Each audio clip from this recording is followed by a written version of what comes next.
Inner Expeditions podcast.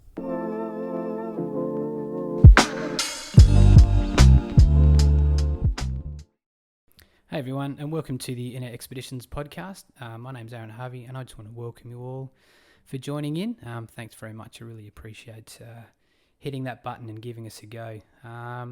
First off today, to get us rolling, I really wanted to get a nice, good, easy, calming, relaxing podcast out there. So I have asked a friend, a good friend and an expert in freediving and yoga. Kyra Andrijich is joining me in this studio. So first of all, I just want to say thanks, Kyra, for joining us. I definitely picked you for a reason to help in my first podcast. And I know you're good at what you do, and you've got a lot to share and offer on the breathing techniques with yoga, freediving, and sort of everything in between. No worries at all. Thank you, Aaron, for inviting me to your podcast. I'm really excited to see all the things that you create and really excited to have this chat with you today. Awesome. Well, I think the best place to kick it off, and it's like a lot of things with freediving. Some people, it could be freediving in general. Other people take on yoga and then add freediving. Some people never do either, but they always generally tend to go hand in hand once you sort of get down the line and get into it a bit more. I mean, what was it that started you on the path? Or which one did you choose first, and what reasons sort of kind of got you into freediving or yoga? Yeah, that's a really good question and a good way to start, because actually for me, I think that freediving came first on my journey into breathwork and freediving and the whole underwater world. It's something that was always a part of my life, and when I first did a course, I was really amazed by how much the breath really affected your body, not only like your mind, but everything really, just this complete state of relaxation, and that you're able to really change that and alter that to help so many other things, kind of catapulted me straight into getting into this incredible world of pranayama and breath work, and really understanding the body and the mind and the science behind it, not just the esoteric stuff. I'm really big on the science behind it.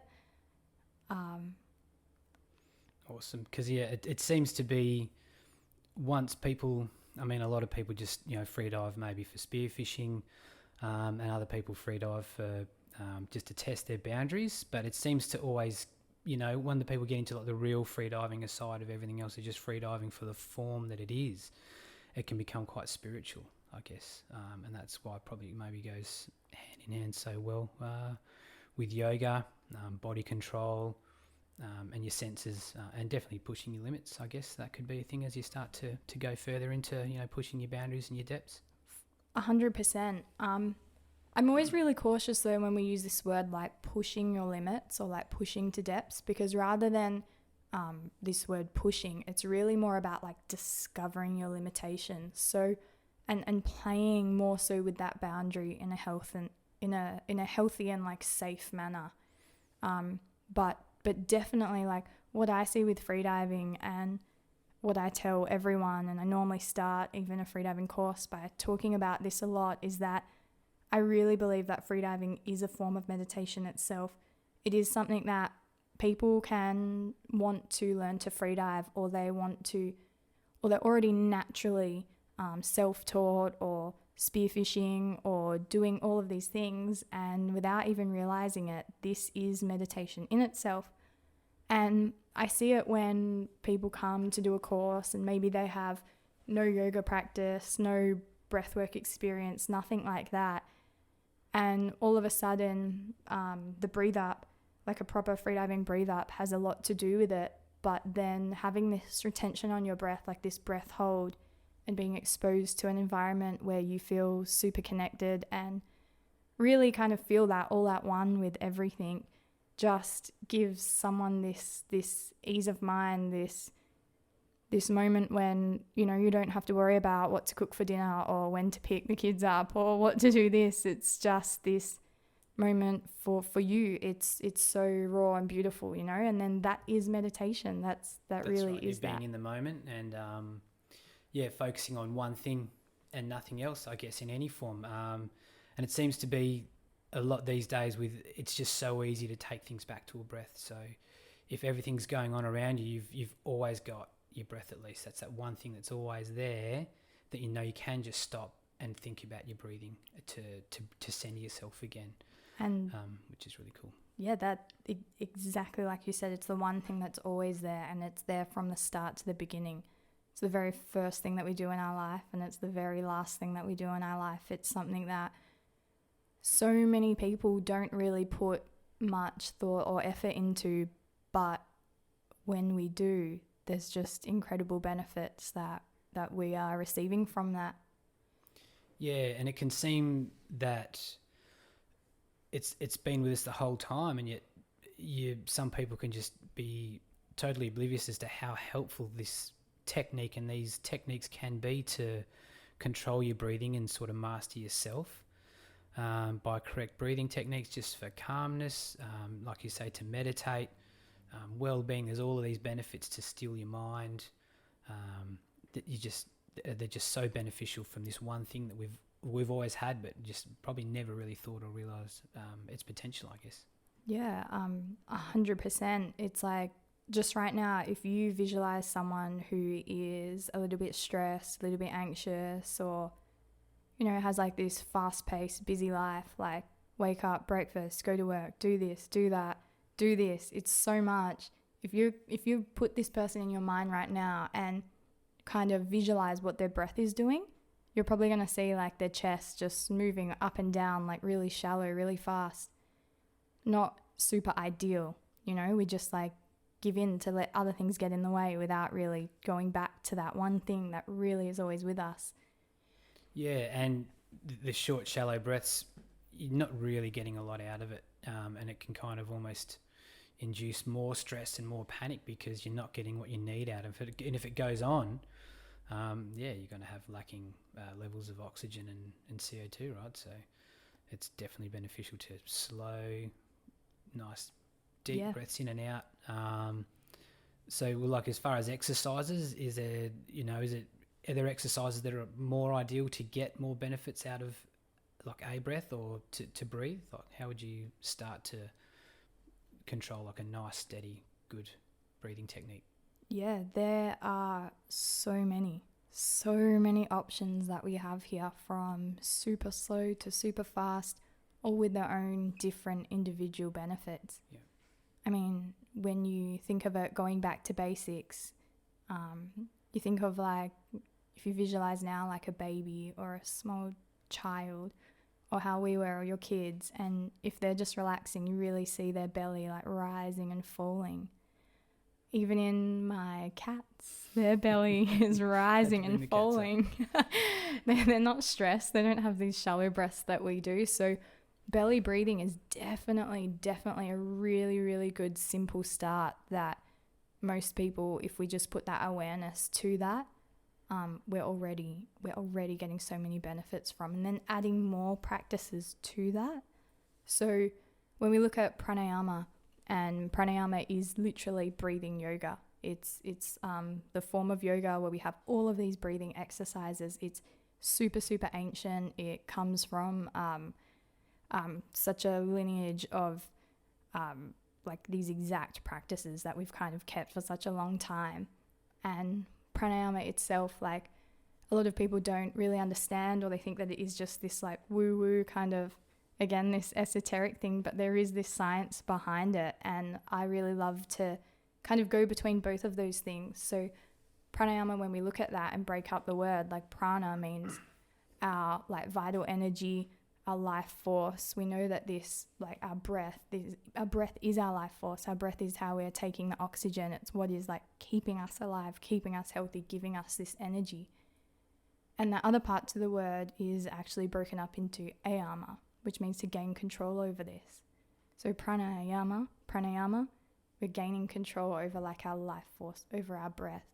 So not being, and it's okay to be stressed and to be anxious, but understanding the tools and learning tools and understanding what we have so naturally within ourselves to be able to benefit from, to really help us. So yeah, going back to your question about where to start, it honestly, even just taking a moment away and putting this awareness on your breath, just following it in and out, this is already a practice, this is already a start.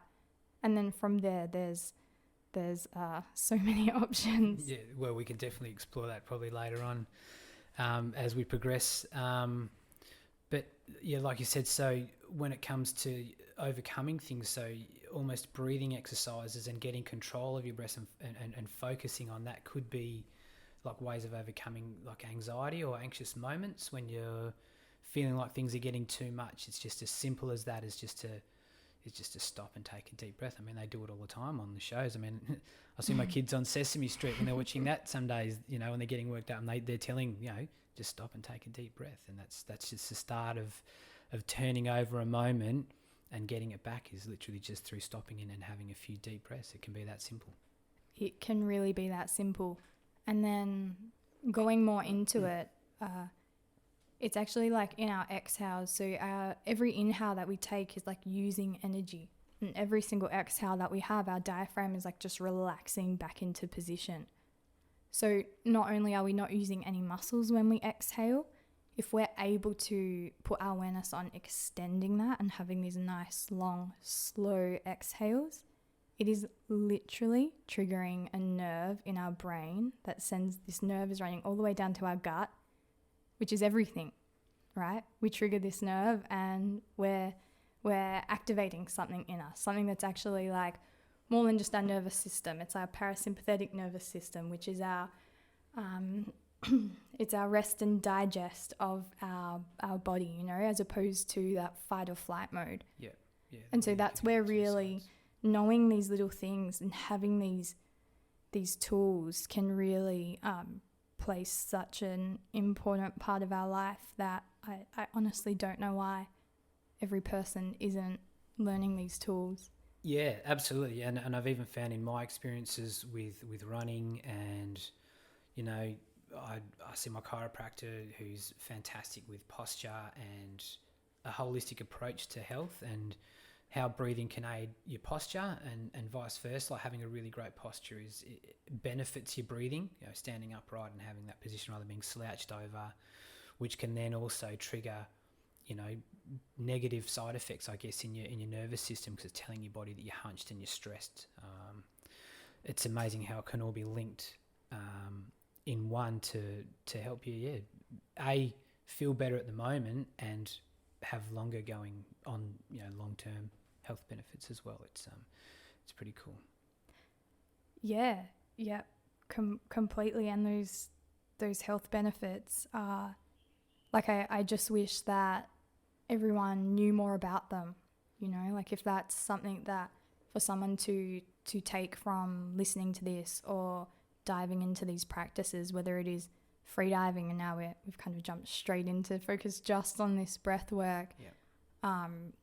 It really can improve not only your mental, your mind, your clarity, your thoughts, but it's definitely taking this beautiful outlook on your body, okay, on your digestive system. It's going to improve your organs. It's giving you all of these tools to deal with stress. It's really amazing. And when you really go further into pranayama and not just the simple exercises, but the other practices, like we start, there's a whole plethora of things out there. We go from fast breathing to slow breathing to there's energizing breaths.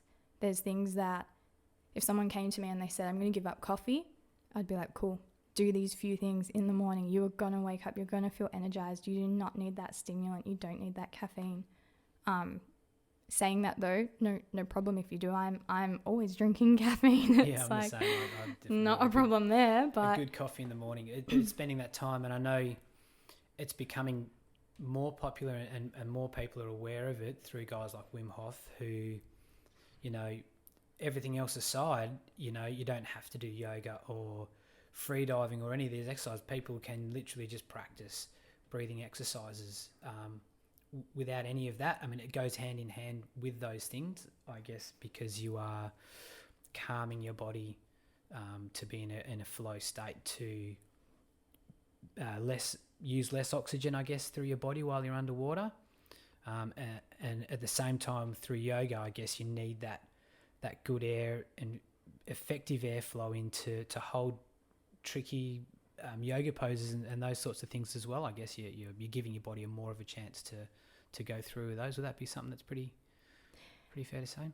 Yes, super fair to say. I mean, yeah, with freediving, there's, like the biggest part of it is just relaxing, and relaxing not only our mind but our body. If we can use these tools to relax our mind and then let go of all of our tension and really kind of surrender to that moment, everything is going to fall into place. Once you have that technique, knowledge and safety behind you, it's really that flow of everything, that flow state that you mentioned. That's what I really love to coach people to get to, and whether that is definitely something I'm doing in freediving, but for sure in the pranayama practice as well, it's really like, I definitely believe in those 3 steps. One is knowledge, like understanding why you're doing it, knowing, rather than someone just saying, hey, do this, and not getting it. It's having that knowledge to back it up. Knowledge, technique, going through the exercises, whether that's freediving technique, whether that's postures in pranayama, really, getting that technique right. And then once you have these things, then we're really able to get into that flow state. And that flow state is where all the magic happens. It's where we feel at peace. It's something that can lead us to a spiritual path. And when I say spiritual, I really don't mean, I don't even mean anything that religious. Like too airy-fairy or, no, like I magic don't. off in the clouds sort of thing. No, when I say spiritual practice, I mean like just inner peace. Yeah, and a connection with your surroundings, because I definitely find when I'm freediving, and a while ago when I started doing the level 1 course, I almost found that the breathing techniques they had me doing, I couldn't relax because I was so tense from making sure I get them right, where now it seems what they're encouraging more is not so much the breathe up technique, but it's just breathing in whichever way helps you relax. Because I know as soon as tense as I am, and you're getting ready to get in the water and putting your wetsuit on, that's hard work sometimes, right? So you might not even get a chance to do that until you're in the water. But I find as soon as I'm in the water, and it goes hand in hand with your surroundings, so you're in the ocean, you're relaxed, you see fish, turtles, manta rays, maybe those sorts of things, and that instantly helps relax you at the same time. And then I think you can just sort of feel yourself being immersed in that surrounding and that environment, and then you breathe. On my breathing, I really start to relax then, and that sort of works for me without a structured, like, count technique. In this many times, count out that. And yeah, sure. And everybody is so different, right? Like, we're all wired a little bit differently. Our minds are all at a different pace, like our energy, all of that. So normally in a course, we definitely structure this proper breathe up, and we talk about all that knowledge about why we're doing it, and it really is based on like a natural breath. The largest part of our breathe up, it's not filling our lungs with air. Of course, we want to fill them when we're taking that last breath we're going to dive on, but leading up into that point, we definitely want to understand the structure, and then, for sure, let go of it and do what feels right. If it's in a safe way, not hyperventilating before we're holding our breath in the water. And then that way we're really just giving in, like having that surrender in our body. We're floating on the surface. As you said, you're going to dive down, swim with a manta, whatever. We're lucky here. We have all these beautiful animals to distract our mind, but even if we're in a dark, low visibility quarry somewhere, we still want to be able to have these tools to really just surrender to our breath, relax, trust the process, and feel that relaxation, let go of all the tension. Yeah, and enjoy why you're being down. It comes back to that why. Is why are you doing it? Why? Other people just love being surrounded by nature, and these are the tools to get there. I know with my running and getting ready to do like longer runs and stuff, I love the process of getting ready, planning my nutrition, what I'm going to do the days leading up, during, and then after, as far as nutrition's concerned, for recovery, all of those sorts of things. So it's a whole process as well. In that, some people like the gear and the stuff that goes with it as well, and it definitely seems to be a lifestyle. Yeah. Especially with so many people doing it where we live. We're lucky that it's just really got a great place for that. I guess one thing that's worth thinking about or addressing is the safety side of it, because there are certain things associated with freediving, and sometimes there can be confusion between the two, where freediving you're breathing to hold your breath and go underwater, where other breathing techniques might cause lightheadedness, dizziness. Definitely not things you want to do while you're driving a car. They're things that you should be doing in peaceful, meditative areas, or somewhere where you can let go and be in a safe place. I mean, that's a really good point, and something that I'm bringing up all the time with my students, particularly the way I teach a course and we are doing pranayama practices in between all of our dives, or more so in the classroom before we're getting to the boat or the open water. And there is a huge difference between what we want to be doing in the water versus some practices that are, they are more so of a hyperventilation breath, which in freediving we learn and we understand that is the exact opposite. And we definitely do not want to hyperventilate when we're holding our breath underwater. However, when you look at the science, so this is that thing where I really go all out with it. I like to look at it from every direction, and there are some of these practices that are super ancient and they are a bit of hyperventilation. I wouldn't do them before hopping in the water and holding my breath. However, why would I do them in my pranayama practice? And that science behind it is that it's flushing our blood a little bit more alkaline. It's making our blood, it's flushing out this CO2. We're having more oxygen. It's making our blood this tiny bit more alkaline. And when I like to think of, why do we put lemon in our water? We're told all the time, alkaline diet, drink lemon water, do this, do that. If we can do that with our breath in 30 seconds, I think these definitely be doing it, ancient sages were onto something with this one, it's really interesting. And so there's definitely benefits, so many benefits to these active breaths and these fast-paced breaths and this Wim Hof method and all of these things to our daily life and our mental clarity, but not necessarily goes hand in hand with holding our breath under the water. Yeah, so it's almost like the right breathing technique is for that application only. So yoga, obviously, with what you're doing with your pranayama is your yoga breaths, definitely good for that.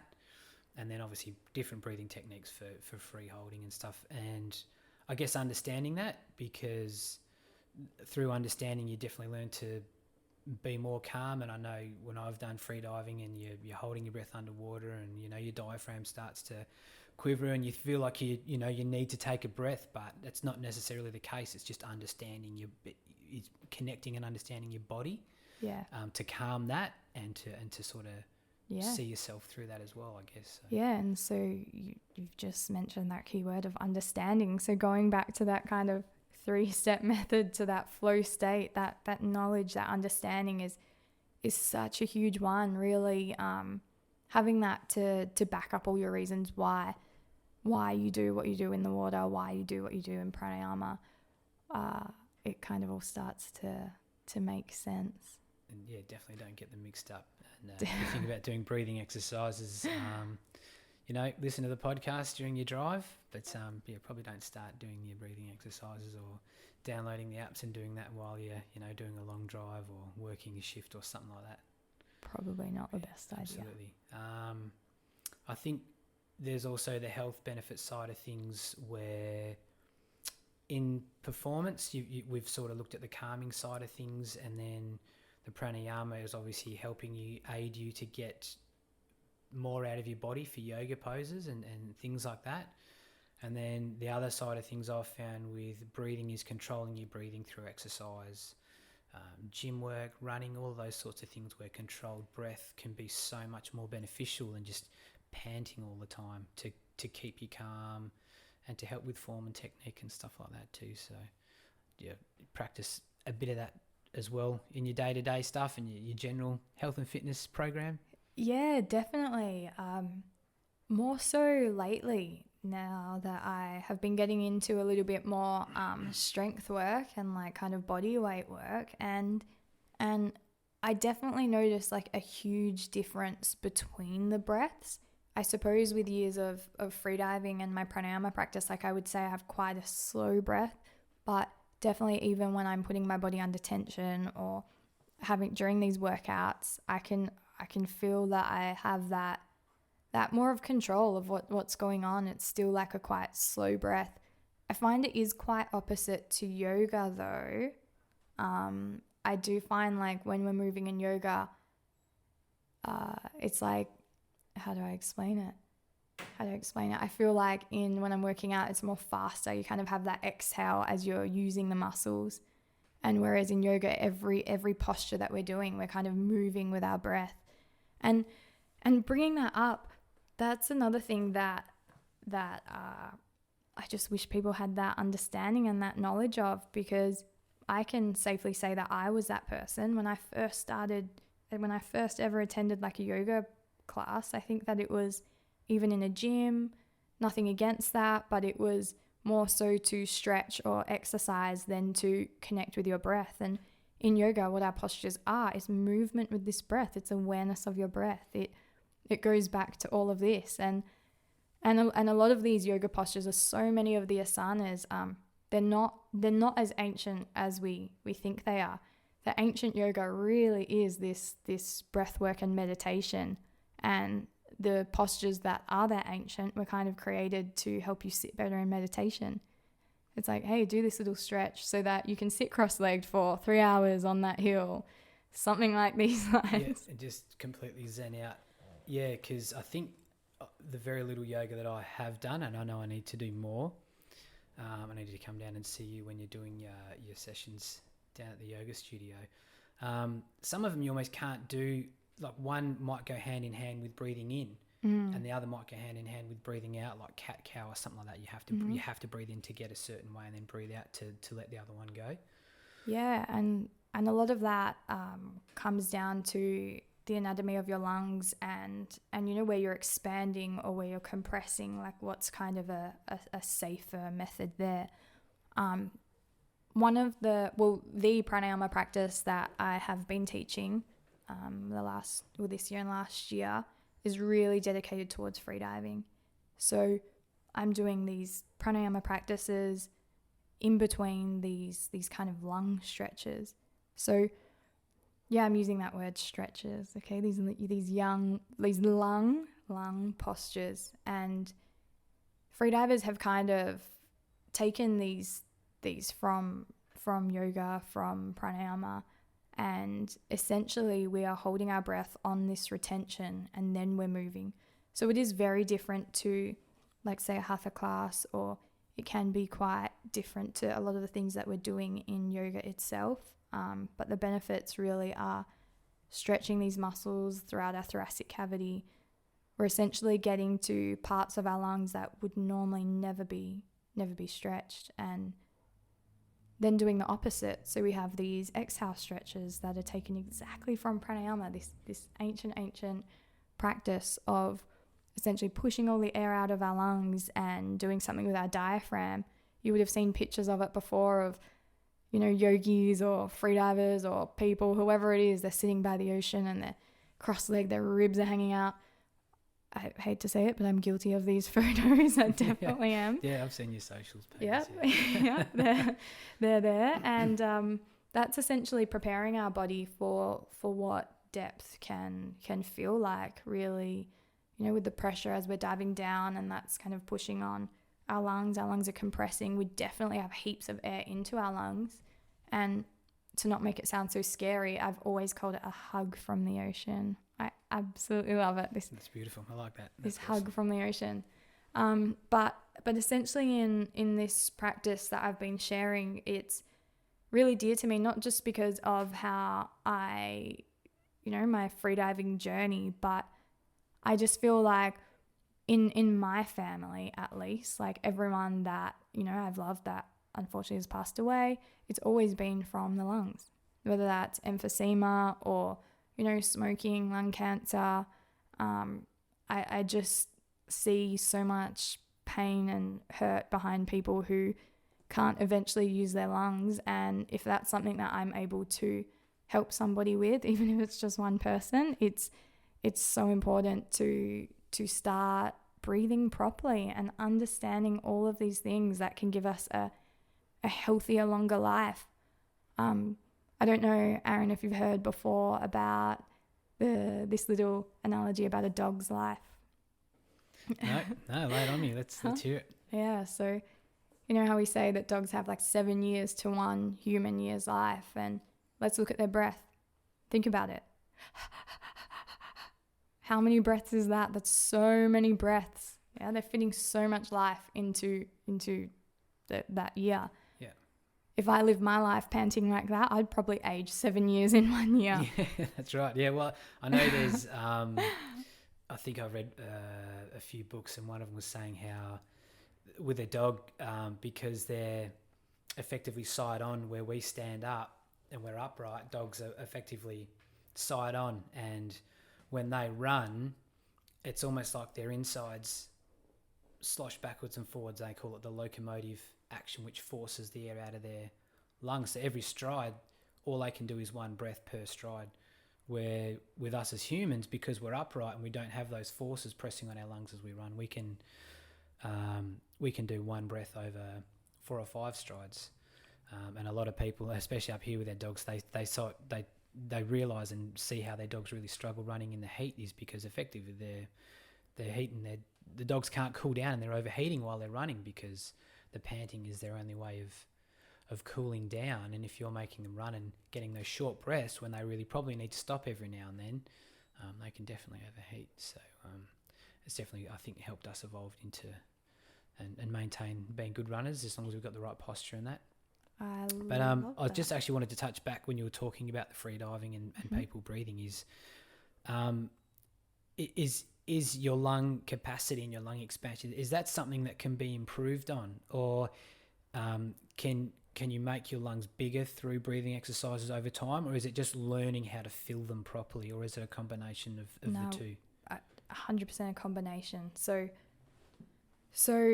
with not only freediving, but these thoracic stretches, yoga, definitely regular freediving, all of these things can alter, they can enlarge the vital capacity, that air that we can put in and out of our lungs, and reduce our residual volume, which is this tiny little part of our lungs that are like always there.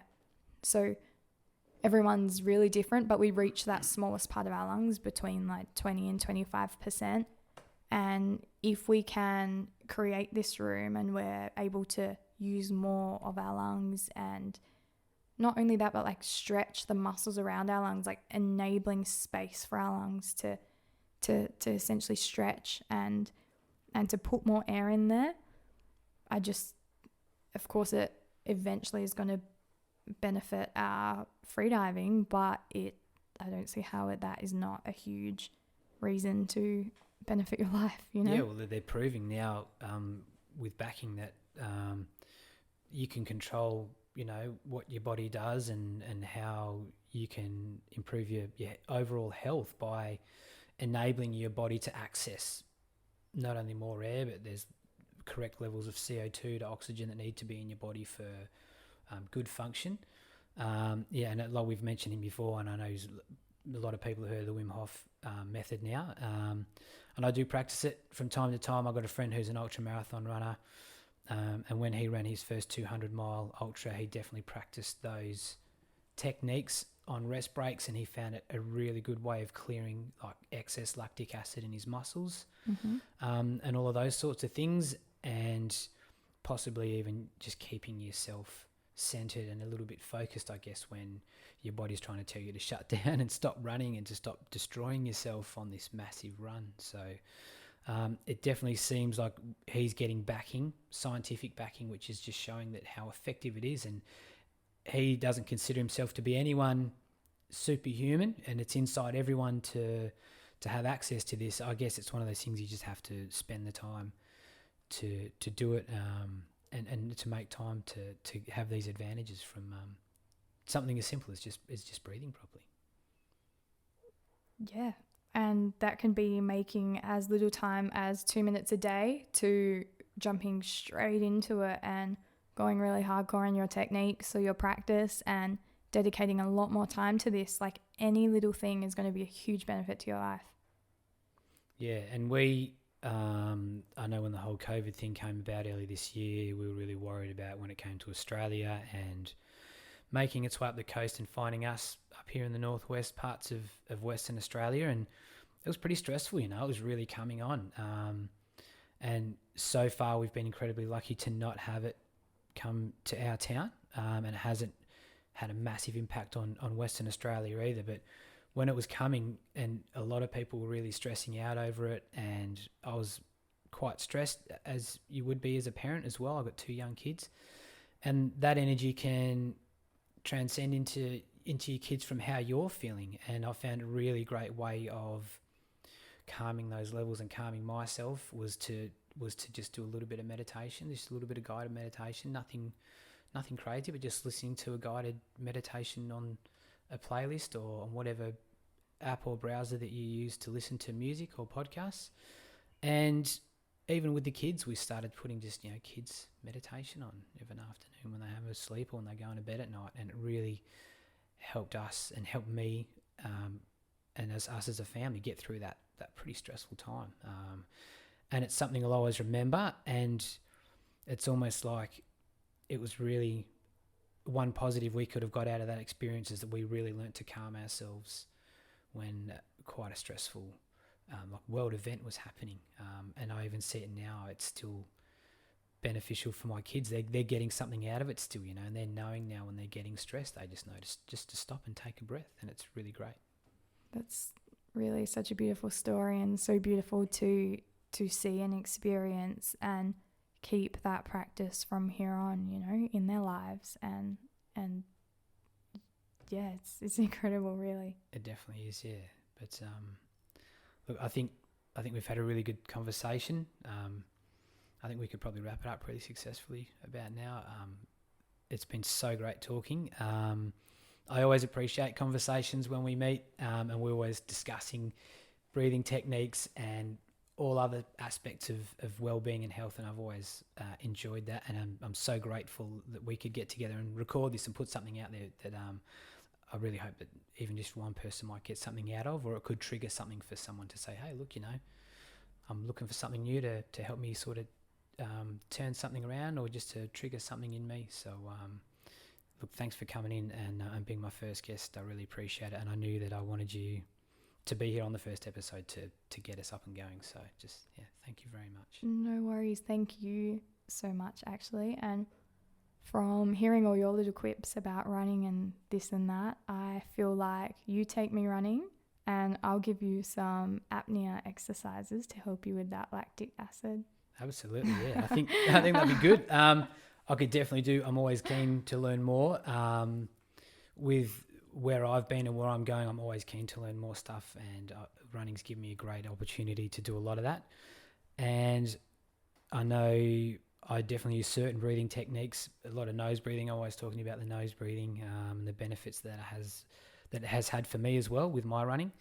So yeah, I'm definitely keen to put something together and look further into that. So yeah, absolutely in the future. Awesome. Thank you for having me. No worries. Well, thanks, Kyra, once again.